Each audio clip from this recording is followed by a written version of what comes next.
तो आज मैं आपको एक ऐसी स्टोरी सुनाने वाला हूँ जो एक जंगल की है। बड़ी अजीब सी स्टोरी है। आपने कई बार जंगलों की कहानियां तो सुनी होंगी, लेकिन एक जंगल में मंदिर हो और मंदिर के अंदर शमशान घाट हो और बहुत अजीब सी चीज है। कई बार जो शमशान होता है वो मंदिर से किनारे पर बनाया जाता है, लेकिन मंदिर के अंदर ही शमशान घाट का हो जाना, आखिर वजह क्या रही होगी, क्या कारण रहा होगा। कोई एक इंसान जंगल में जाता है, उसके साथ क्या हो जाता है ऐसा कि पूरा का पूरा उसका गांव, यहाँ तक पूरा उसका परिवार बर्बाद हो जाता है और इस चीज की विनती करता है भगवान से कि मेरी रक्षा करो, मेरी रक्षा करो, लेकिन कोई उनकी रक्षा करने नहीं आता। ये स्टोरी बहुत ही अजीब सी है। कमजोर दिल के इंसान हो बिल्कुल अभी छोड़कर चले जाओ, क्योंकि अंदर तक आपको हिला सकती है। हो सकता हो कि आप अकेले बैठकर बैठना भूल जाओ। तो स्टार्ट करते हैं। दरअसल एक चंदेरी गांव है। एक चंदेरी गांव में एक युवक रहता है। युवक इसलिए बता रहा हूं क्योंकि ये समय के पहले ही बहुत ज्यादा मेच्योर हो जाता लड़का। लड़के को अक्सर इस चीज की ताने मिलती थी कि कभी तुम कुछ करते नहीं हो या तुम क्लास में कोई खास टॉपर नहीं आते हो। तो अक्सर इसका जो जीवन रहा ना, 9th class, 10th class, 11th class और 12th क्लास, बड़ा ही अजीब से मंजर में रहा कि हर एक इंसान इसको या तो कॉन्फिडेंस इसका जो था उसको लूज करके चला जाता था, कोई ना कोई बात पर इसको नीचा दिखाकर चला जाता था। हालांकि ये अपने घर का अकेला लड़का था। इसके जो परिवार वाले थे वो भी इतने ज्यादा परिपक्व नहीं थे आर्थिक रूप से, लेकिन इतना तो था कि घर का जो जीवन बसर होता है वो बेहतरीन तरीके से कर ले। ये जो लड़का है इसका नाम राघव है। राघव दरअसल इसके सपने बहुत ज्यादा होते हैं। कई लोगों को आपने देखा होगा जो बातों बातों में बहुत ज्यादा बड़ी बड़ी बातें फेंक देते हैं। फेंकने की इसके अंदर आदत थी, लेकिन असल बताओ कि जो फेंकने की आदत इसके अंदर थी, शायद ही कुछ उन सपनों को पाना चाह रहा था या कुछ इसकी हरकत या पागलपन का इशारा था। कुछ तो था, लेकिन इस लड़के को उन लड़कों से अलग बनाता था जो उस गांव के सामान्य लड़के थे। ये जो राघव है, राघव को आप इस कदर से सोच सकते हो, इसका जो शरीर है बड़ा सुडौल है, बहुत मजबूत आदमी है। मतलब और बातें ऐसी करता है कि कई बार लगे कि आप इसके साथ चले जाओ तो दुनिया आपको हल्की लगने लगे, कमजोर लगने लगे, इतना मजबूत आदमी। और ये मजबूती में कोई कोई बातें ऐसे बोल देता था कि लोग इसको मजाक में पागल घोषित कर देते थे। 12th क्लास हो जाता है तो उसका मन करता है कि या तो कुछ पढ़ाई लिखाई करा जाए, क्योंकि पापा का मन है कि या तो भैया कुछ खेती बाड़ी कर लो। बटाई वटाई लेकर ये काम करते थे लोगों के यहाँ पर। लेकिन उस समय गवर्नमेंट जो जॉब थी, कोरोना का समय चल रहा था, उसके कुछ समय पहले की बात है, लोग गवर्नमेंट जॉब की तैयारी करा करते थे। तो अपना राघव भी तैयारी किया करता था। कंफ्यूजन होती स्टार्टिंग में कि आप करोगे क्या नहीं करोगे। लेकिन इसको क्लियर हो जाता है कि मुझे वन विभाग की कोई एक ऐसी जॉब आने वाली है जिसकी अगर मैंने तैयारी कर ली तो मैं अगर निकल गया तो जिंदगी सफल हो जाती है। क्योंकि कई लोगों को इसने सुना हुआ था कि फलाने वन विभाग में लगे हुए हैं और ज्यादा जाना वाना नहीं पड़ता है, अपना गए वहीं पर मस्ती से रहे, खाने पीने का भी गवर्नमेंट बहुत अच्छा ख्याल रखती है। और इस वजह से इसके दिमाग में इतना सेटल था कि मुझे वन विभाग में नौकरी चाहिए। तैयारी करना चालू कर देता है। किस्मत की बड़ी कृपा रहती है इसके ऊपर, वन विभाग में इसका सिलेक्शन हो जाता है। घर आता है, मम्मी पापा को अपने बारे में बताता है कि भैया, पापा, मम्मी, ये मेरा सिलेक्शन हो चुका है। लेकिन बस दिक्कत एक बात की है कि जो अपना गांव है इससे कम 850 किलोमीटर की दूरी पर एक जंगल है जहां पर इसका मुख्यालय है, और उसी मुख्यालय में रहकर ही वन की देखरेख करना होगा। ये इसकी एक तरीके की जॉब होती है। तो घर वालों को कहीं ना कहीं थोड़ा सा अजीब लगता है। एक लड़का जो उनके घर में खुद तो अकेला ही है और वो बाहर जाके तैयारी करेगा, कैसे करेगा, क्या करेगा, पता नहीं। अच्छा, लेकिन गांव में एक बड़ी प्रथा है, इस चीज की प्रथा कहूं या उनका विचार है कि लड़के की अगर नौकरी वोकरी लग जाती है तो उसके दिखवा बड़े आने लगते हैं। शादी हो जाए बच्चा की, बढ़िया दहेज वहेज भी मिल जाए। तो ऐसा चलने लगा इनके कि वन विभाग में लड़के की शादी लग गई है, फलाने बिटिया है और लड़का भी अच्छा है, तो शादी का रिश्ता यहीं पर तय कर लिया जाए। तो उसने बोला कि लड़के ने कि अभी रुक जाते हैं, एक बार होके आते हैं, वहां का जो हौचाव है लेकर आते हैं, रावचाव। अगर सही लगा तो ठीक है, वरना इतनी दूर रहकर अपने परिवार को छोड़कर इन चंद रुपयों को कमाने के बहाने अपनी जिंदगी तो नहीं निछावर करने से राम है। तो उसका ऐसा मन था, थोड़ा जुड़ाव रखता था परिवार से। कई बार जितने भी मोहल्ले वाले लोग थे, अभी लेटेस्ट में जब पता चला वन विभाग में लग गया, बोले ये तो पागल था, इसको हम लोग मजाक उड़ाते थे। बताओ, इतनी बड़ी जॉब लग गई, जो कि कुछ ही विरले लोगों की लगती है। तो हालांकि बहुत कुछ सब कुछ हो जाता है, सिलेक्शन हो जाता है, ज्वाइनिंग लेटर आ जाता है, सेटल कर दिया जाता है कि कहां पर मतलब जाना है। तो तैयारी वैयारी होती है, ये अपना बैग पैक करता है और गाड़ी से निकल जाता है उस जंगल के लिए। ये जंगल जैसे छत्रकुंडा नाम का एक जंगल रहता है, ये बहुत ही भयावह भी है और थोड़ा अजीब भी है। ये जंगल कहा जाता है कि इस जंगल में जब भी कोई इंसान जाता है, या तो बहुत ज्यादा निडर होना चाहिए या उसके अंदर इतनी पावर तो होनी चाहिए कि कम से कम 20-25 लोगों का ग्रुप लेकर चले। अकेले यहां पर अगर कोई इंसान जाता है तो अपने जीवन से हाथ धो बैठता है। क्योंकि यहाँ पर जो डर है वो जंगल के जंगली जानवरों का नहीं, बल्कि कुछ अजीब भूतिया आत्माओं का है। लोग डरते हैं जंगल में आने जाने से। वही गवर्नमेंट को भी इस चीज का अंदाजा है और इशारा और संकेत भी है कि यह जंगल कुछ तो अजीब है। यहाँ का मुख्यालय भी बड़ा अजीब है और रहने वाले कई सारे जो अधिकारी रहे वन विभाग के अंदर, उनका भी कई बार के एक्सपीरियंस हैं जो बताते हैं उनके एक्सपीरियंस बहुत अच्छे तो नहीं रहे। कई बार कहा गया कि लोगों को कुछ अजीब सी आवाजें आती सुनाई पड़ी। एक तो अधिकारी था जो वहां पर वॉशरूम बनाया हुआ था गवर्नमेंट के द्वारा ही, वो वॉशरूम करने जाता है तो बाहर से दरवाजा बंद करके चला जाता है, वो भी तब जब रात में कोई नहीं था कार्यालय के अंदर, और वो दरवाजा बंद करके कौन जाता है, ये आज तक उतनी सॉल्व नहीं हुई। और जब वो बाहर निकलता है, सुबह होती है और जो दूसरे सदस्य उनके लोग होते हैं वो जब आके दरवाजा खोलते हैं तो पता चलता है कि वो बेहोशी हालत में है, और जब बेहोशी हालत से होश में आता है उनसे पूछा जाता है, पता चलता है दरवाजा केवल कोई अंदर से बंद करके चला गया था। लेकिन उसके बाद 3 या 4 दिन के बाद उनकी मृत्यु भी हो जाती है। ये रहस्यमय मौतें एक नहीं है, हर एक मौत की अपनी कहानी है। हालांकि कई कहानी अगर जोड़ दूंगा तो बहुत बड़ी बात हो जाएगी। मैं सीधा आपको राघव की उस स्टोरी पर लेकर चलता हूं जहां राघव की जिंदगी जो बड़ी खुशहाली के साथ चल रही थी वो किस तरीके से बदबत्तर होती है उस जंगल में जाने पर। वो सफर मैं आपको सुनाता हूं। राघव को जो वन विभाग के अंदर जाना था, दरअसल वो 23 अक्टूबर का समय था। अच्छा, ये जो 23 अक्टूबर का समय था, ये एक ऐसा उसके लिए होता ना, कई लोगों की जिंदगी में कुछ अपने नंबर होते हैं, कुछ अपने डेज होते हैं जो बड़े बुरे होते हैं, लेकिन उसको भी अगर कोई पार कर देता है तो बड़ा या तो वो महारथी होता है या उसके ऊपर किसी की किस्मत की तार होती है। राघव के जीवन में आज तक कभी ऐसा नहीं हुआ। इसका 23 अक्टूबर हमेशा ही बुरा जाता था और किस्मत भी देखो 23 अक्टूबर को ही आज इसको वन विभाग में जाना है। इसको मन में आ गया यार जाना तो नहीं चाहिए, क्योंकि वो दिन जो मेरे लिए आज तक अच्छा नहीं हुआ और फिर इतनी दूर आना, इसके पापा मम्मी लोगों को पता था कि मेरे बेटे का 23 अक्टूबर उतना बेहतरीन नहीं होता है। तो पापा से बोला कि पापा क्या लगता है जाना चाहिए? तो पापा ने बोला बेटा डरना क्या, लग गई है, ऐसे तो दिन बहुत आते जाते हैं, खराब होते हैं, कुछ अच्छे बनाए जाते हैं, तुम जाओ जो होगा देखा जाएगा। कठोर दिल से बोलते, कॉन्फिडेंस खत्म नहीं करना चाहता।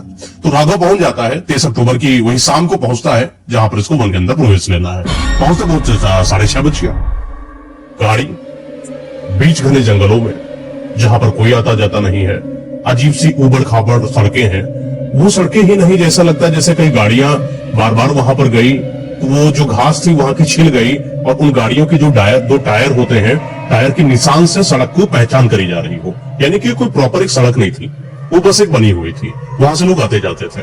और जाते जाते राघव उस गाड़ी में बैठा हुआ है। जिप्सी गाड़ी थी, बंद गाड़ी थी, और उसके अंदर चलते लगभग 1 घंटे का सफर होता है। जंगल पूरा, अभी जंगल की शुरुआत से 1 घंटे तक का सफर हो चुका है, लेकिन अभी जंगल की उस जगह पर नहीं पहुंचे जहां पर असल में उनका मुख्यालय है। एक दूर से एक चमकती हुई कुछ रोशनी दिखाई पड़ती है। तो ड्राइवर से पूछता राघव, लगता है वहां गए?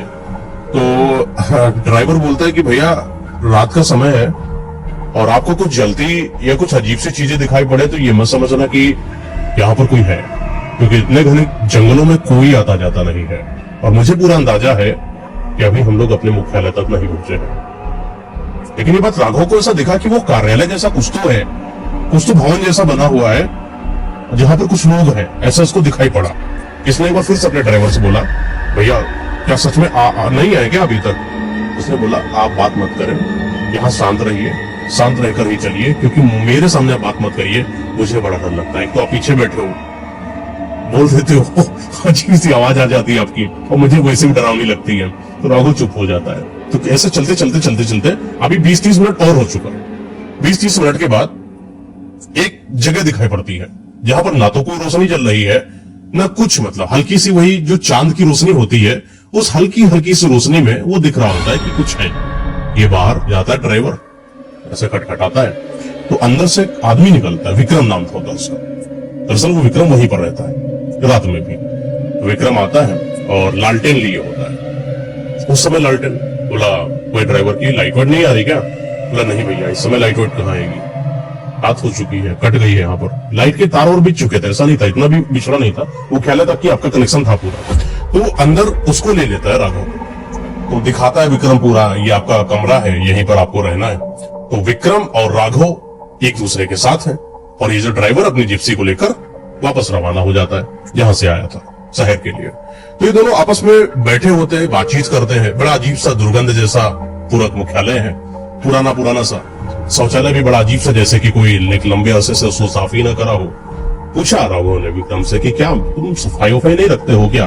बोला भैया यहाँ पर क्या सफाई रखते, आज सफाई रखते हैं, कल कोई और आ जाता है, फिर किसी को रहना होता है, यहाँ सफाई अकेला आदमी कितना करूं, जिंदा हूं यहाँ पर यही काफी है।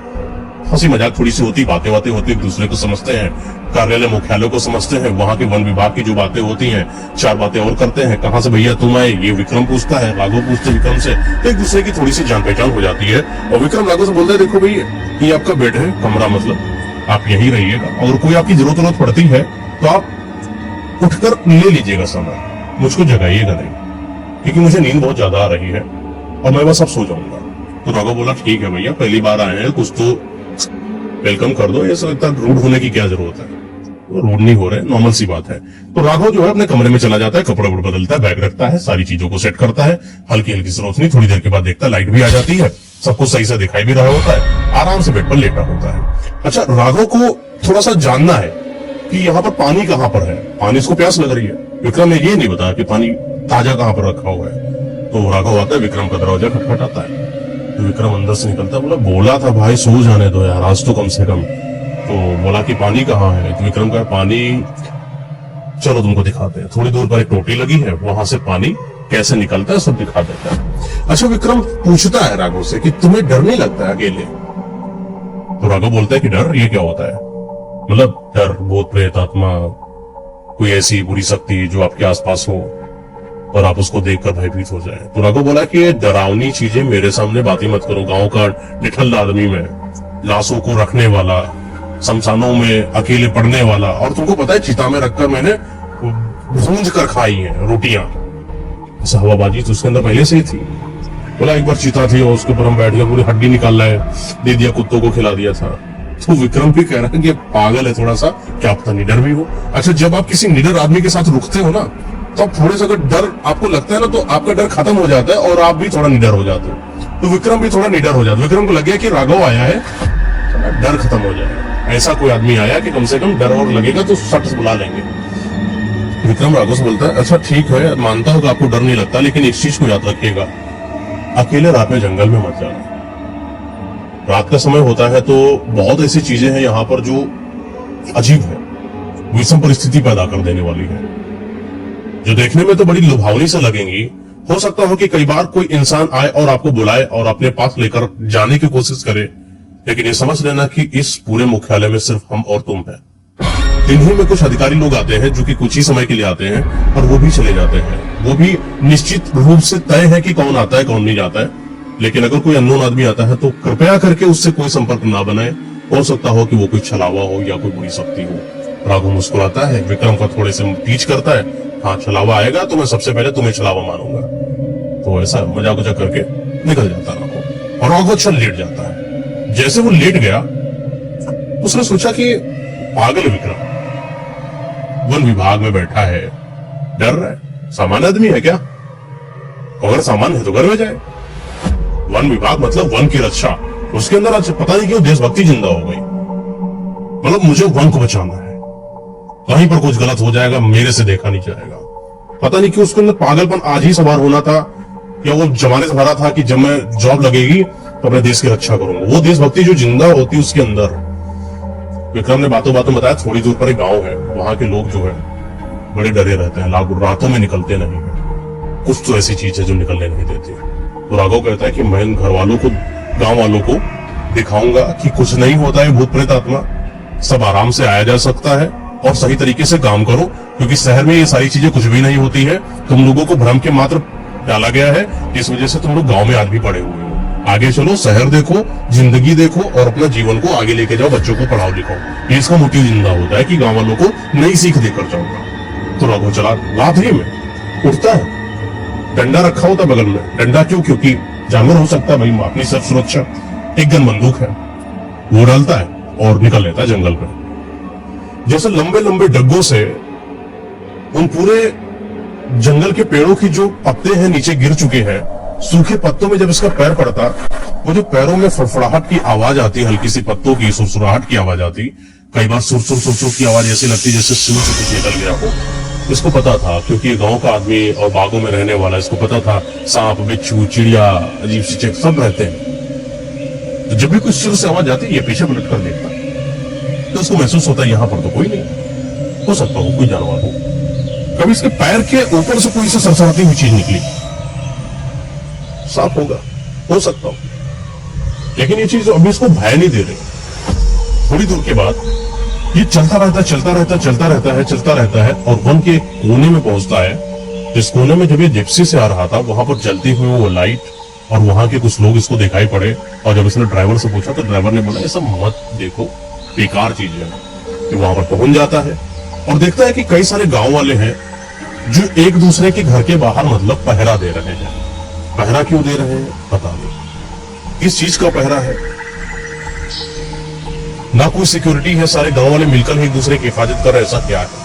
लेकिन इस बात को पूछता नहीं है, सिर्फ देखता है, कुछ बुरा नहीं होता है तो आगे चल जाता है। थोड़ी ही दूर पर वहां पर एक मंदिर है और उस मंदिर में एक अजीब सी दुर्गंध जैसी कोई आ रही थी, फ्रेग्रेंस आ रही थी। ये वहां पहुंचा, टार्च लिया था, टार्च से जलाया तो वहां पर कोई जैसे कोई भैंस हो, भैंस जैसा कोई जानवर था, भैंस नहीं थी प्रॉपर, कोई जैसे वहां पर खा रहा हो और वो खाने वाला कोई जानवर नहीं बल्कि इंसान जैसा लगे। एक बार ऐसे टार्च को इसने किया तो ऐसा लगा कि कोई बाल है लंबे लंबे से, और जैसे ही हटाया फिर दोबारा देखा,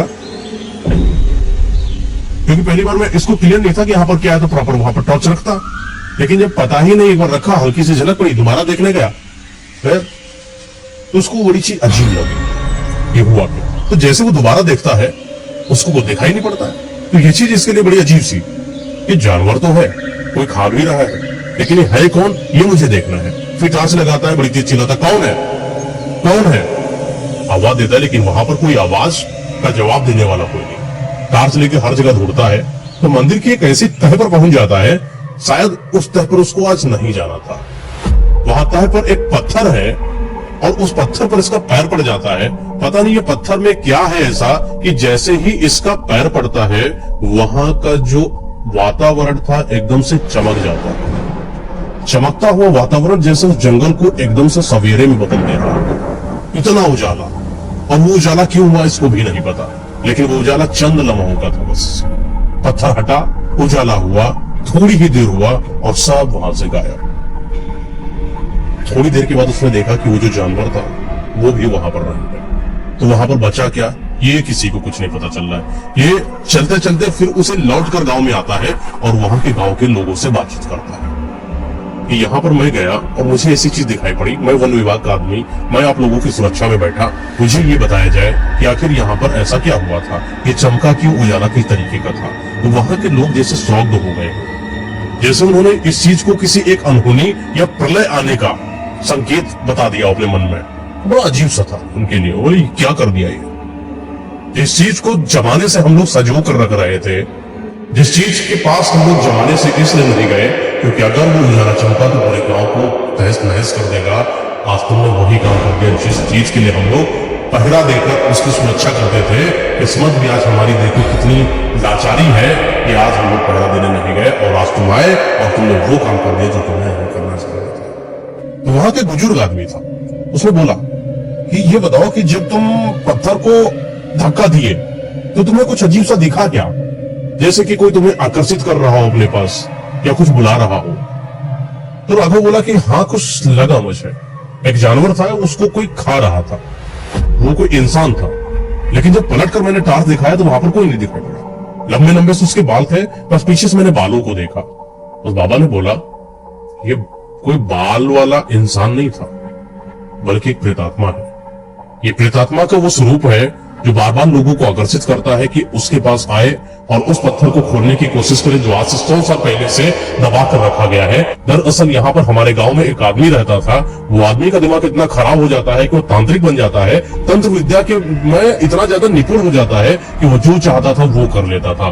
दरअसल वो किसी लड़की से प्रेम करता था और जब उसको पा न सका तो उसने तंत्र विद्या का सहारा लिया, उस लड़की के ऊपर तंत्र विद्या करा, उसके सारे घर वालों को मार दिया, यहाँ तक गांव की अन्य लड़कियों पर उसकी बुरी नजर पड़ने लगी और उनके परिवार वालों को खत्म करके उनके लड़कियों के साथ संभोग करता। उसके संभोग करने का तरीका भी ऐसा था कि पूरे चौराहे पे उस लड़की को अर्धनग्न करता और अर्धनग्न करने के बाद धीरे धीरे कपड़ों को उतारता और कपड़ों को उतार के पूरे समाज के बीच में उस लड़की के साथ बलात्कार करके उसको वहीं पर फेंक देता और अपने मंत्रों की शक्ति से उसको जलाकर राख कर देता और उसके बाद ये कहाँ गायब हो जाता कहीं पता नहीं चलता।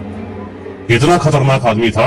तब यहाँ पर वन में से चलते चलते बाबा जी आए हुए थे, उन्होंने हम लोगों को बचाया था और इसकी आत्मा को अपने कब्जे में लेकर यही एक मंदिर है जहाँ नीचे शमशान घाट खुद से बनवाया गया था। ये क्योंकि शमशान घाट, जिस शमशान घाट की मैं बात कर रहा हूँ वो असल में शमशान घाट नहीं था, यही ले जाता था उनके आदमियों को, मारता था, गाड़ता था। इसका अपना बनाया हुआ खुद का शमशान घाट था। कई लोगों के अपने घर होते हैं, कई लोगों का अपना शमशान घाट होता है, इनका शमशान घाट था। शमशान घाट के ऊपर उन्हीं बाबा जी ने एक मंदिर का निर्माण कराया था और उनका मानना यह था कि अगर यहाँ पर मंदिर का निर्माण हो जाता है, इस शमशान घाट को जिसने इसने स्वतः ही निर्माण करा हुआ है उसका कहीं ना कहीं खंडर हो जाएगा और खंडर होने के बाद अगर इसकी आत्मा को यहीं पर मंदिर में बने हुए एक पत्थर के नीचे गड्ढा खोदकर अगर इसको रख दिया जाए और उसके ऊपर पत्थर को रख दिया जाए तो इसकी आत्मा को भी इसी मंदिर और शमशान घाट के अंदर कैद करा जा सकता है और दोबारा अगर कोई इसको ना खोले तब तक ये आत्मा कभी भी यहां से आजाद नहीं हो सकती है। तो ये कहानी गांव वालों ने इनको बताई।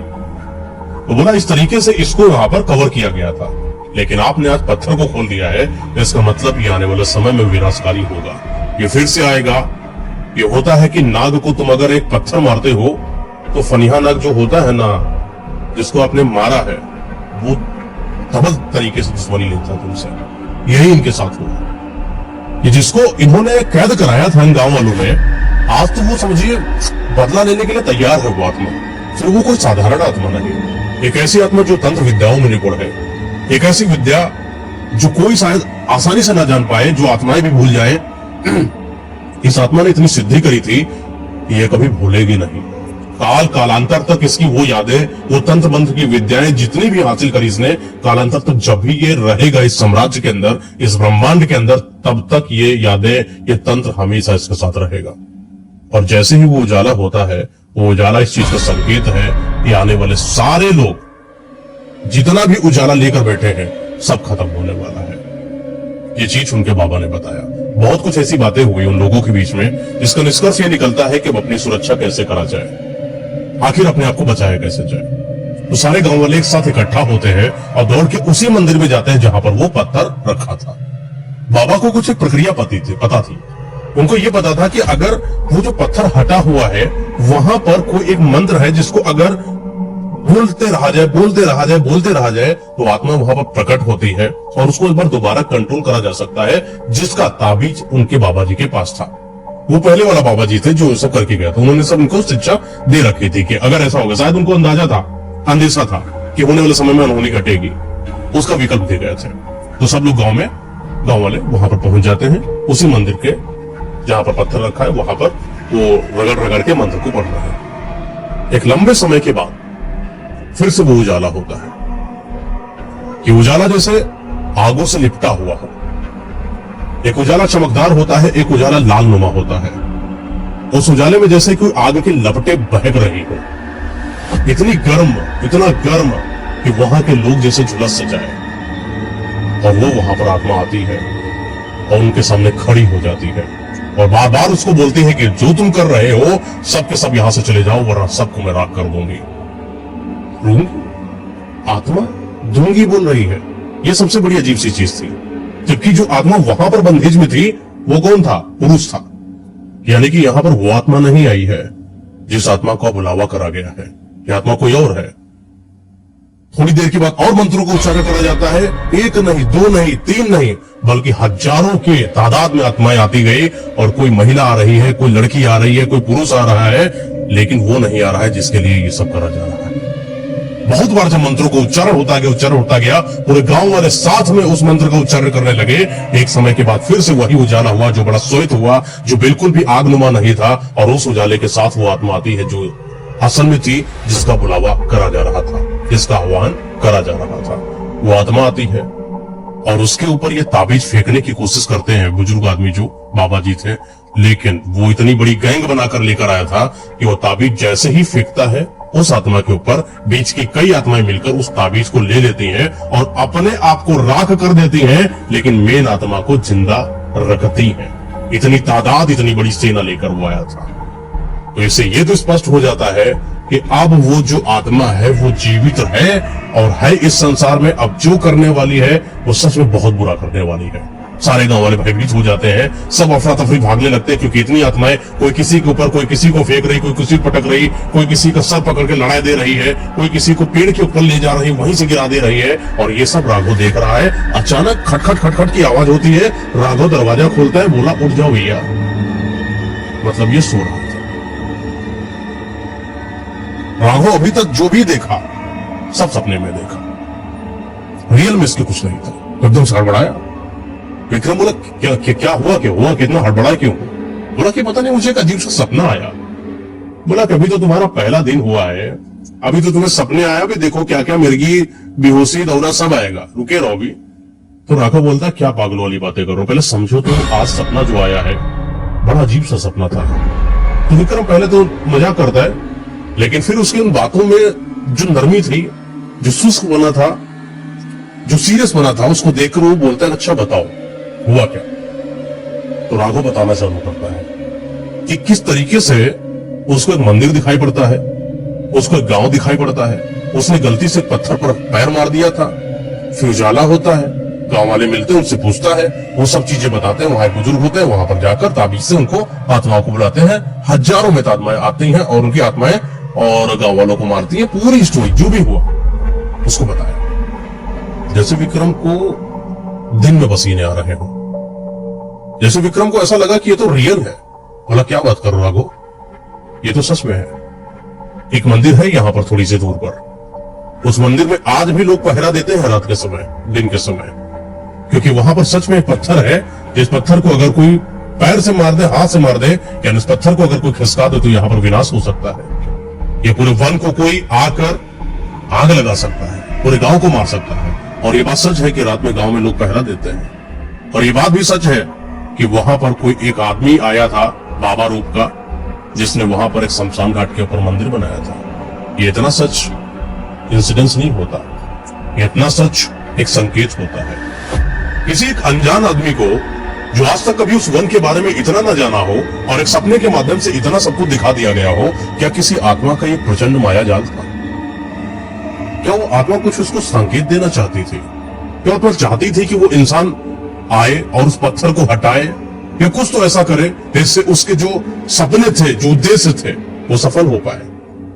ये बात राघव विक्रम से बोलता है कि अब जो भी हुआ है, मुझे इतना तो पता चल गया कि पत्थर को हटाना कैसे है, और मुझे इतना तो पता चल गया है सपने के माध्यम से कि वो जो आत्माएं निकली हैं उनमें से जो एक आत्मा बचेगी वो भाग जाएगी। मतलब इसको ऐसा लग रहा है शायद इसने बहुत ज्यादा पिक्चरें देख ली है, या पता नहीं क्या देख लिया है, या लोगों से सुन लिया इतना, इसको लग रहा है कि ये जो सपना हुआ है ये प्रीव्यू है, ये इसको पहले से दिखा दिया गया है, अब असल में इसके साथ ये होने वाला है। ये बेवकूफ था दिमाग का, मती मारी गई थी इसकी, जो उसने इतना सब कुछ सोच लिया था। ये उठता है और विक्रम का सहारा लेता है। सुबह हो जाती वही अपना थोड़ा सा नाश्ता वास्ता करता है। अच्छा, इन लोगों के नाश्ते करने के तरीके भी अलग थे। सांप को काट के खा जाना, जानवर को मार देना, उसको खा लेना, कच्चा खा लेना, मतलब उस तरीके की नहीं है कि बढ़िया पराठा सब्जी बना बना के खा रहे। जिस तरीके से जीवन बसर कर पाओ वहां पर मारो काटो जीवित रहो, बस ऐसी संस्था है वहां पर। तो विक्रम और राघव सुबह के समय निकल लेते हैं उस मंदिर की तलाश में, जो कि विक्रम को तो पता था, राघव को नहीं पता था। और राघव विक्रम के पीछे पीछे चलता चला जाता है मंदिर की तलाश में। मंदिर मिलता है, वहां पर रुकता है, महसूस करता है कि असल में यहां पर ऐसा सा क्या क्या है। चप्पे चप्पे को भापता है, हर एक चीज को देखता है, उस पत्थर को बड़े गौर से देखता है और बड़ा शौक होता है मन से कि पत्थर बिल्कुल हूबहू वही है जो सपने में दिखाई पड़ा। जैसे मंदिर के ऊपर वो रखी हुई जो टहनी है, जो आज अभी पेड़ से गिरकर नीचे गिरी है, हूबहू बिल्कुल सपने में वैसे रखी थी। लगता है कि वो जो दृश्य कल का दिखाया गया ना हो, बल्कि जो आने वाला कल है उसके पहले का ही रखा हुआ है, कि जैसे यहीं पर सब कुछ होने वाला है जो उसने सपने में देखा है। थोड़ी दूर पर गांव जाता है, गांव में लोग हैं वहां पर।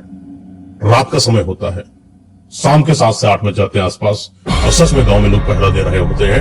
हर एक मंजर का इंतजार करता है कि उसने मंजर सपने में देखा, हर चीज अपने आंखों से देखना चाहता है। एक दिन तो सिर्फ ये देख कर चला आता है। विक्रम से बातें करते करते, यार तुम्हें नहीं लगता कि गांव वाले ऐसे अगर करते रहे तो कब तक अपनी इस संस्कृति को बचाएंगे? इनको भी कभी ना कभी तो इस पत्थर को हटाकर और इस प्रथा से दूर हो जाना चाहिए और अपने काम में लगकर अपने जीवन को देखना चाहिए। ये कब तक अपना जिंदगी यहीं पर बर्बाद करेंगे? विक्रम, मैं तुम्हें बोलता हूं, मैं इनको निकालूंगा। मैं इनको इस ढकियानुसी ख्यालात जो ये बनाकर बैठे अपने मन में, बहुत प्रेत है यहाँ पर पत्थर के नीचे आत्मा, क्या बात कर रहे हैं? सवाल ही नहीं पैदा होता। मैं हटाकर देखूंगा और अगर आत्मा हुई तो मैं अपने पर ले लूंगा, अपने को मार दूंगा, लेकिन मैं गांव वालों की रक्षा करूंगा। देशभक्ति इसके अंदर अलग लेवल की। राघव विक्रम आते हैं, रात में सोते हैं, अभी तक कोई कुछ नहीं हुआ, सिर्फ मुआयना निरीक्षण चल रहा है। रात में फिर एक सपना आता है राघव को। ये सपना फिर उस मंदिर का है।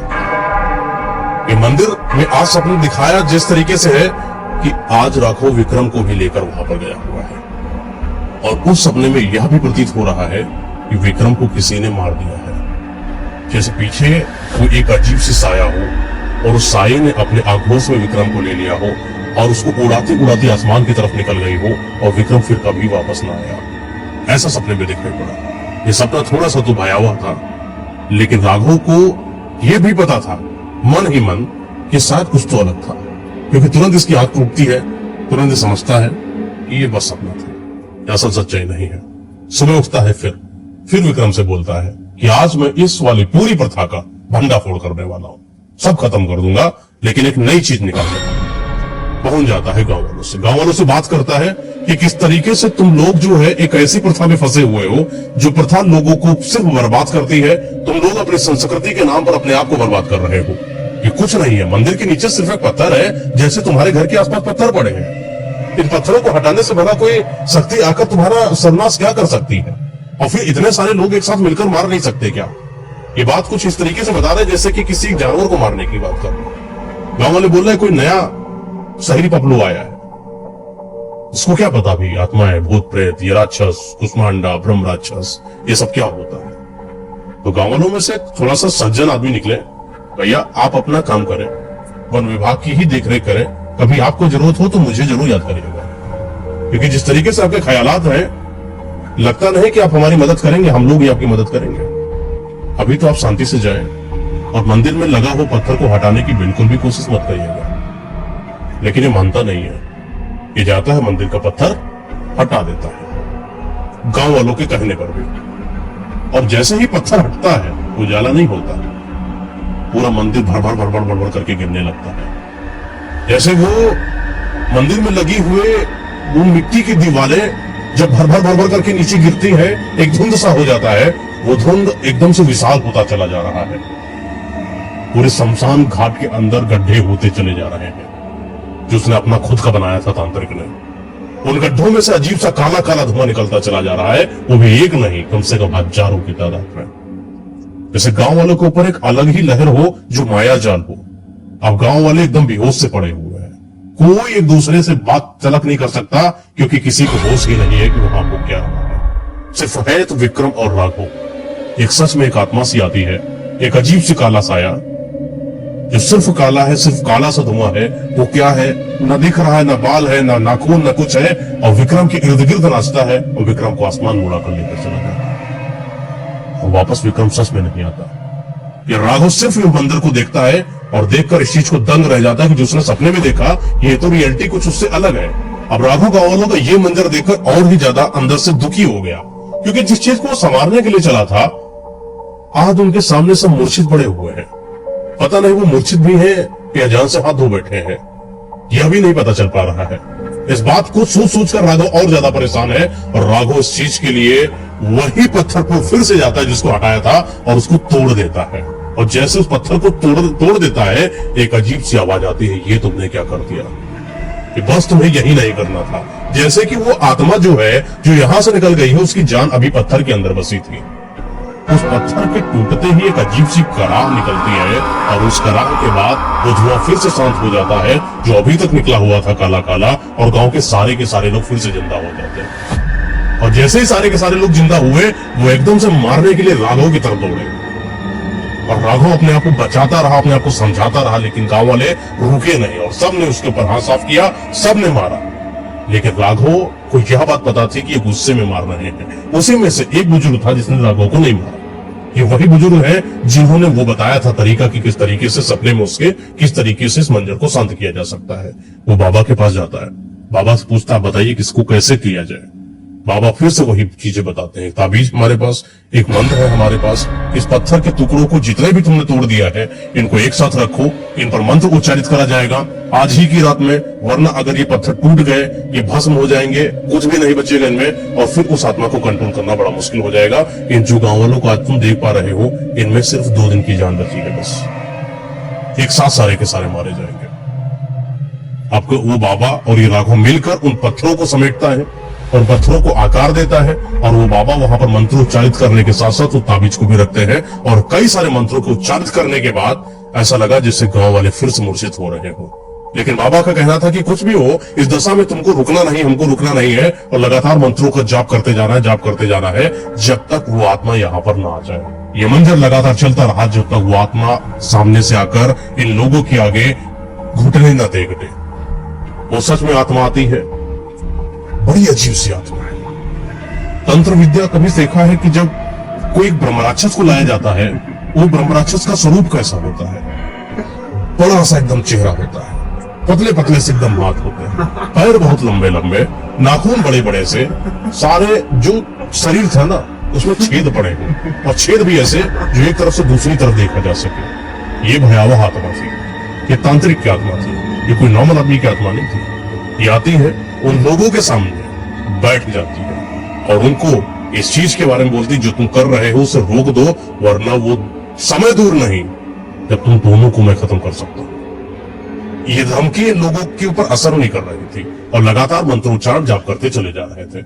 उस आत्मा को जैसे अंदर से कुछ तकलीफ हो रही थी, वो तकलीफ इसको बहुत ज्यादा दर्द देने लगी। धीरे धीरे मंत्र का जाप बढ़ता जाता और इसके ऊपर तकलीफ बढ़ती जाती। वो मंत्रों के जाप से उन पत्थरों के अंदर जुड़ाव पैदा होने लगा और एक समय तो ऐसा आया कि पत्थर जुड़ गया और उसके ऊपर रख दिया जैसे ही ताबीज, वो आत्मा फिर से उसी पत्थर के अंदर समाहित हो गई और पत्थर जहां से हटाया गया था इन दोनों ने मिलकर फिर से उस पत्थर को वहीं पर रख दिया और फिर से वातावरण वैसे ही शांत हो जाता है। गांव का हर एक इंसान जीवित हो जाता है। तो इस तरीके से जो राघव है, राघव इन गांव वालों की जान बचा पाता है और उनको ये दिखा पाता है कि अगर आप यहाँ पर रहते हो तो सिर्फ आप इसी प्रथा में फंसे रहोगे, लेकिन अगर आप यहाँ से निकल जाते हो तो आपका जीवन बच जाएगा।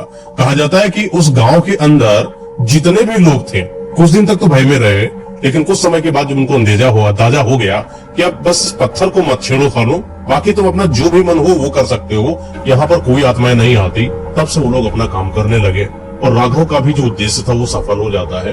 विक्रम भी वापस आ जाता है, उसके साथ कुछ भी नहीं होता है और इस तरीके से मुख्यालय के अंदर वन विभाग की पूरी देखरेख कर रहे होते हैं। लेकिन ये जो चीजें थी ये जितनी सुनने में अच्छी थी उतना ही ज्यादा अब राघव के लिए दिक्कत करने वाली थी, क्योंकि राघव को लग रहा था कि जैसे उसने कोई बहुत बड़ी जंग जीत ली हो, जैसे कि उसने किसी गांव के अंदर एक सपने को जिंदा किया हो कि वो भी अब भय मुक्त रह सकते हैं। लेकिन ये चीज राघव की जिंदगी में किस कदर असर करके जाएगी ये राघव को पता नहीं था। वो रात का समय जब भी होता उसको अजीब सा महसूस होता, जैसे उसका शरीर बड़ा भारी भारी सा होने लगता, उसके छाती पर जैसे कोई वजन आने लगता और जब वो अपनी आंखों को खोलता उसको ऐसा लगता कि कुछ था ऊपर और एकदम से गायब हो गया। ये चीज राघव के लिए एक नहीं आए दिन हो चुकी थी। अक्सर ये बातों बातों में जब गांव वालों या विक्रम या किसी से भी बताता तो लोगों का यही कहना था कि ये शायद कुछ दिक्कत होगी बीमारी के रूप में। असल में तो ऐसी कोई बात सुनी नहीं मैंने। अगर कोई आत्मा होती तो अगर उसको विनाश करना होता तब तक करके चली गई होती, लेकिन सिर्फ आकर सीने पर बैठ जाना और वहां से चले जाना जैसे ही आंखें खोलो ये कुछ और है। ये आत्माओं का खेल नहीं हो सकता। लेकिन ये सच में कोई आत्मा थी जो राघव को रात भर परेशान करती थी और रात भर सोने नहीं देती थी। समय और गुजरता है, वो समय दीपावली का आता है। दीपावली के आसपास की बात है। वन विभाग से छुट्टी लेता है और ये अपने घर की तरफ जाता है। जैसे ही अपने घर में पहुंचता है तो लोग इसको देखकर पता नहीं क्यों अजीब सा बिहेव करने लगे, क्योंकि अब राघव जैसा नहीं दिखाई पड़ता है। राघव की शक्ल बदल चुकी है। उसकी शक्ल में अजीब सा कुछ चेहरा था जो बड़ा खुरदुरा सा हो चुका था। स्किन पूरी खराब हो चुकी थी। जो उसका सुडौल शरीर था वो भी बेकार सा हो गया था, जैसे कि बहुत दिन से खाया सोया ना हो, आंखें अंदर धंस सी गई हो, कुछ ऐसा लगने लगा था। अभी ज्यादा समय नहीं हुआ था उसको जॉब करते करते, लेकिन इतने ही समय में ऐसा लगने लगा कि जैसे वो 10 साल और ज्यादा बुजुर्ग हो रहा हो। घर पहुंचता है, घर के अंदर इसके माँ बाप थे, और माँ बाप को ये भी पता था कि मेरा बेटा है, ये बहुत दिनों से सोया नहीं होगा, शायद इसलिए ऐसा हो चुका है। तो बोले कि अब तुम नहीं जाओगे कहीं पर, कुछ दिन तक यहीं पर रुको, सही हो जाओ, उसके बाद ही कोई काम करने के लिए जाओगे। दीपावली का समय है, आराम से सब लोग दीपोत्सव एंजॉय करते हैं। इस तरीके से राघव ने जो है सारे गांव वालों की रक्षा करी, और गांव वालों के दिल के अंदर जो भय था, उस भय से उनको मुक्त करा और गांव वालों को आजाद करा, और बहुत सारी नई बातें बताई। गांव वाले आज खुश हो चुके हैं। बस इतनी सी बात है कि इस पत्थर को नहीं हटाना है, और बाकी आराम से, न पहरा देने की जरूरत है, न कोई देने की जरूरत है, न कोई रात में आत्माएं आती हैं, न कोई चोर चुपट्टे आते हैं, कुछ नहीं। सब लोग खुशहाली से अपने जीवन गुजर बसर करने लगे। लेकिन जितना अच्छा सब लोगों का चल रहा था, उससे कहीं ज्यादा बुरा राघव के साथ होने लगा। कि राघव जो मसीहा बन के निकला था लोगों की रक्षा करने के लिए, शायद इसको इस बात का अंदाजा भी नहीं था कि मसीहागिरी इसके लिए कब नर्क बन जाएगी पता नहीं चलेगा।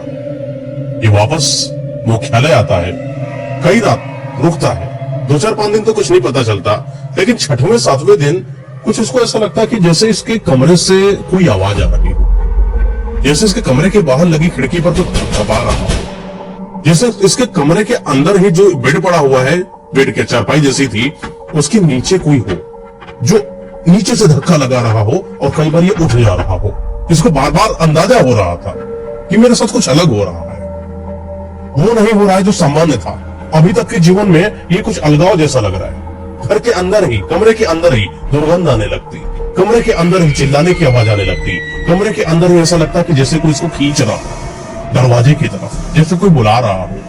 कई बार सपनों में बार बार, जब भी इसको पहली बात उसको नींद नहीं आती, और जब भी इसको नींद आती ऐसा लगता कि कोई उसी पत्थर की तरफ इसको आकर्षित कर रहा हो, कोई बार बार इसको बुलावा दे रहा हो कि आओ मेरे पास, आओ मेरे पास। ये जैसे ही बाहर जाता, आओ मेरे पास, ये आवाज आती, और फिर ये अंदर आ जाता। ये बात इसने कई लोगों से बोला, लेकिन लोगों ने कहा कि ऐसा कुछ भी नहीं हो सकता है, अगर कुछ होगा तो अपना बचाव बस इतना है कि अपने आप को कमरे के अंदर रखो, घर पर बाहर मत जाना। लेकिन वो आकर्षण, वो आवाज, वो मधुरता, यह पता नहीं क्या लगाव था। ये एक दिन की बात है, रात का वही 12 से 3 बजे का समय बचता है, और राघव को नींद नहीं आ रही थी। एक आवाज आई, आओ बाहर आओ राघव, आओ बाहर आओ। दरवाजा ये खोलता है, बाहर जाता है, आओ बाहर आओ, आओ बाहर आओ करते करते ये कब उसकी आवाज के पीछे पीछे मंदिर के पास चला जाता है, और मंदिर के उसे पत्थर के पास खड़ा हो जाता है। और वो मंदिर के पास जैसे ही गया और उसने देखा उस पत्थर को, और उसकी नजर वहां पर जैसे ही पड़ी, वो पत्थर वहां से गायब हो गया।